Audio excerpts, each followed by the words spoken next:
My knights and I arrived in Dibbleburg about a week later. A new title was of course a great honor that I couldn't refuse, but stewardship of Dibbleburg confused me. I could not understand how the king could be so grateful to us and then banish us to a tiny farming village at the far reaches of the kingdom. If he wanted us gone from Athola, why not just send us home to Venturum? It didn't make any sense. It felt more like a punishment than an honor, and my troops didn't much care for it either. The town hadn't changed much since I'd left all those years ago. There were a few new houses scattered about, and a new local pub which my men took a great liking to, but it was still the same sleepy little boring place I had been so happy to leave. The few locals who remembered me were quick to tell me that my family was gone now. My father and brothers were killed several years ago when their wagon was attacked by bandits on a trip to Wittich. My mother had died in her sleep shortly thereafter. They claimed she was too heartbroken by the death of my father to carry on without him. A pleasant story, to be sure, but I knew my mother, so I knew it wasn't true. My sister had married a lumberjack or something and moved to Deerfield. No one had heard from her since. They assumed she was still there, but I never cared enough to find out. After so long, blood or no blood, she was a stranger to me. I did not care to spend my time micromanaging the tedious tasks of record-keeping, tax collection, reconstruction, and the like, so I chose a few of my knights that I trusted to handle these things, and within days we had a small but effective government to keep things running smoothly. Norgrim Castle was a complete wreck when we arrived, and entirely uninhabitable. But when the crumbling debris was removed, we found the foundation and some remaining portions of the ground floor were still structurally sound, and within a few months, there was enough usable space to properly garrison the troops, while the restoration of the remaining portions proceeded. I had set regular patrols through the area, and training schedules for the men. I didn't want them to get fat and lazy. Though things were quiet now, above all, we were a fighting force, and I intended to keep them in shape. Those men who had families elsewhere sent for them. Some of the single men took a fancy to a few of the local girls. Some hired new squires and began to train them, and soon enough we all had settled into our regular routines. For myself, I became a relative recluse. I spent most of my free time in my study reading. The former lord had acquired a spell book at some point, though I doubt he had any idea what it really was. I had taken an interest in the arcane some time ago, when I had seen some of the spells the battle mages used during the war, and I wondered if I could master such a skill as well. So far, I had barely managed to comprehend much of what I was reading, and certainly not well enough to attempt anything. Probably why most mages have a tutor, but I studied every chance I got anyway. I suppose that to others, my self-imposed solitude seemed quite odd, but unlike them, I simply had no interest in the unnecessary company of others. I tolerate people. That doesn't mean I like them. I feel better alone than I ever do in the company of others. It's a concept most people really don't seem to understand.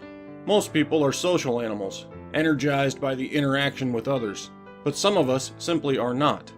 Sir Asher, my clerk, and I suppose the closest thing to a friend I had these days, frequently insisted that I should take a bride. The right woman can have a calming effect upon a restless soul, he would say. But my soul was not restless, and I had no interest in spawning any children. I found others' children to be objectionable enough. I could barely stand a few hours around the insufferable little demons. I certainly didn't want some that I couldn't get rid of when my patience had reached its end. Children deserve parents who love them and want them. They do not deserve someone like me who simply wishes them to be gone. Thus, a serious relationship with a woman seemed rather pointless to me. I indulged in an occasional tryst now and again, but never more than that. I enjoyed my solitude too much to share it. It was in the fall of the 5th year when things really changed for me. Every year, Dibbleburg has a small harvest festival to honor Otelia, goddess of nature. Its traditions are somewhat similar to what you might call a pagan harvest celebration. There's a big feast, music, dancing, and of course offerings of thanks to Otelia for a bountiful harvest. Frankly, I find the practice wasteful of both time and resources, but I wasn't going to win over the hearts and minds of the people by eliminating their traditions, so I let them continue having their celebrations. Of course, as the local lord, I was expected to attend and offer a few words of praise, thanks, and encouragement. As I said, I found it all nauseating, but I played my part to keep the peace.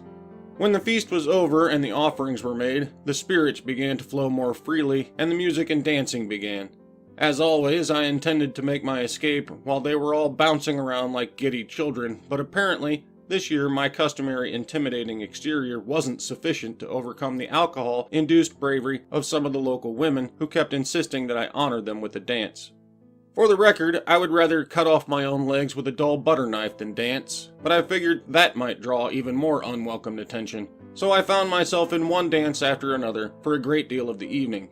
It seems that once I had assented to the First Lady, others were more encouraged to ask as well, and I couldn't say no now without offending someone. It was a vicious cycle, and I cursed myself for not refusing the first one to begin with. The conversations were exhausting. The married ladies extolled the virtues of their husbands in a rather obvious attempt to garner my favor, to grant him more land or lower taxes, or side with him on some petty boundary dispute, or any number of other petty crap I do not care enough about to involve myself in. The unattached women filled the silence with non-stop details about this, that, or some other drivel I couldn't care less about, in hopes that I might find them interesting enough to pursue. It was all taxing, and I did the bare minimum to remain polite, but my patience for all this pointless chit-chat was wearing thin, and I feared that my polite facade was going to fail at any moment. Suddenly, everything changed. While dancing with an elderly lady, Mrs. Abernathy I believe was her name, across the square, I saw the most beautiful creature I had ever seen. She made everyone around her seem ugly. She was a Rembrandt surrounded by children's finger paintings.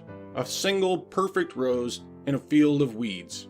I was so entranced that I no longer heard anything Mrs. Abernathy was saying, until she finally laughed at me. I blinked a few times to reset my vision and looked down at Mrs. Abernathy, who now seemed like little more than a goblin in a dress. There was a smug little smile on her face when she said, "So, the Count has a heart after all." With a nod in her direction, she indicated the woman across the square and told me her name was Celine. Recently arrived from Littleford, as I recall. "Come," she said as she began leading me toward this vision. "Let me introduce you." If there was any part of me that wasn't already captivated by her beauty, it was now captivated by her charm. I'm afraid that any description I attempt will fall woefully short. There simply are no words to convey how perfect Celine was. Her voice was a hypnotic melody, and her smile became everything to me. I offered her compliments, jokes, witty observations, anything I could to keep her smiling. I felt a great sadness when dawn began to creep over the horizon and she finally retired. Instead of the sun coming up, I felt like the sun had just gone out. The next day was a drag on all of us. Lack of sleep and free-flowing spirits do take a toll on people. There would be very little, if any, work out of the townsfolk today, but there was little time for me to dwell on it. I received a coded message from Attila. King Vidimir's agents had captured a Vesobian spy, and after a little persuasion, he revealed that Vesobian assassins had been sent into Attila some time ago. These assassins were to dispatch certain key military commanders at some future appointed time. Apparently, my exploits against Espor had not gone unnoticed on the other side of the Kulak Divide.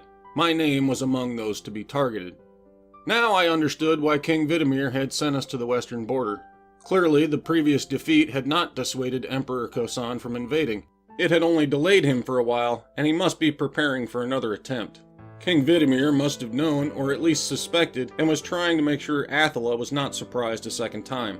Having us in Dibbleburg put some of his best troops in perfect position to stop any Vesobian advance through the Norgrim Pass long enough for the full army to respond. Honestly, I was a little flattered at the attention. To send assassins after me in particular showed the Emperor was afraid of me, or at least afraid of the trouble my less than conventional tactics could cause him. The next few weeks were a nightmare for me, but it was not the potential assassin that plucked at my nerves. I had not seen Celine again. I looked for her every chance I got, and yet I never saw her. She was always someplace where I was not. Like a sick game of keep-away, fate was taunting me with her absence, and it made me long for her even more. When I finally saw her again, she was arriving at the dinner party. A monthly dinner party at the castle had become something of a tradition since the restoration of the Grand Hall had been completed. Sir Asher convinced me that it would be a good way to become familiar with the influential citizens, and for them to become familiar with us. It was a formal affair that gave everyone a chance to be pompous, arrogant, and succumb to their desperate desire to pretend to be more important than they really are. It made them feel like a new aristocracy, I suppose. I cared little for it. Like all parties, I did my duty, nothing more. The squabbling over fences or drainage, bragging about this child or that child, frankly, I didn't care to hear any of it, but pretending to be involved in their petty nonsense made them feel more comfortable telling me things I did need to know. Or so Sir Asher told me when he convinced me to have these dinners anyway. So far, I had yet to hear a single piece of useful information come out of any of these silly affairs. At first sight of her, my heart skipped with excitement, and a mere second later, I noticed she was not alone. She was clinging to the arm of one of my knights, Sir Thomas. I suppose the match would have made perfect sense to anyone else. Sir Thomas was much closer to her age than I. Not a veteran of the Asporian War, he had joined us along with some other reinforcements after we settled here. He was a bright enough lad, good sword arm, a disciplined soldier, good-looking young man, I suppose, recently promoted and placed in charge of one of the regular patrols. It was hard to find much to fault in him, really, until she smiled at him. In an instant, I hated him more than I'd ever hated anything. I wanted to rip him open and dance upon his entrails. His every breath became a personal insult to me, and I trembled with barely suppressed rage. Sir Asher must have noticed it. "Easy, sire," he said as he leaned in close enough to whisper to me. "It is but a few hours and they will be gone." He knew I disliked these events, and must have assumed my anger was related to what promised to be another night full of petty annoyances. Instead, the night was pure torture. I have no idea what else happened that night. I heard and saw nothing but her and him. Every smile she gave him was a knife in my chest. Every time she laughed at something he whispered in her ear, I wanted to strangle him. Whenever she touched his arm, I wanted to tear it off and beat him to death with it. When this interminably long dinner had finally come to an end, and I had retired to my quarters, the rage turned to an overpowering depression. Whether I liked it or not, the opportunity I never knew I wanted had passed. She had chosen him, not me.